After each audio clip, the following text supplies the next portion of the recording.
आज OMC companies focus में है, खास करीने आईओसी, एचपीसीएल, बीपीसीएल कारण है कि एक तो क्रूड में जो आपने भाव में जो एक वॉलेटिलिटी जोवा मळी रही है, साथ ज एचएसबीसी एक रिपोर्ट आवतो जोवा मळे छे ओएमसीज पर।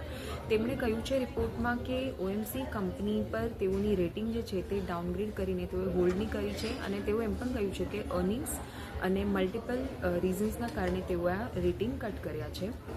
ઊંચી ક્રૂડ પ્રાઇસીસના કારણે કંપનીઓને માર્કેટિંગ લોસ થઈ શકે છે। $75 પ્રતિ બેરલ પર પણ તેઓને લાગી રહ્યું છે કે કંપનીના અર્નિંગ્સ જે છે તે અહીંયાથી ઓછા થતા જોવા મળી શકે છે। ઓએનજીસીની વાત કરીએ ખાસ કરીને તો આ કંપનીને ઊંચા ક્રૂડ પ્રાઇસીસના કારણે ફાયદો થઈ શકે છે, પણ પોલિસી રિસ્કને કારણે જે અપસાઇડ છે તે લિમિટેડ રહી શકે છે।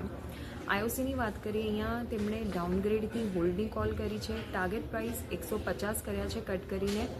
એચપીસીએલની વાત કરીએ, ડાઉનગ્રેડ કરીને હોલ્ડની કરી છે અને ટાર્ગેટ પ્રાઇસ કટ કરીને ₹360 પ્રતિ શેરના કર્યા છે। બીપીસીએલમાં ડાઉનગ્રેડ કરીને હોલ્ડની કોલ કરી છે, ટાર્ગેટ કર્યા છે કટ કરીને તેઓએ ₹340 પ્રતિ શેરના। અને ઓએનજીસીની વાત કરીએ તો અહીંયા રિડ્યુસ કોલ આપી છે અને ટાર્ગેટ પ્રાઇસ વધારીને ₹240 પ્રતિ શેરના કર્યા છે। તો ઓવરઓલ એક બેરિશ રિપોર્ટ કહી શકાય ઓએમસીઝ કંપની માટે, અને આ બધી જ કંપનીઓ આજે આપણને એક મોટા ઘટાડા સાથે કારોબાર કરતી જોવા મળી રહી છે।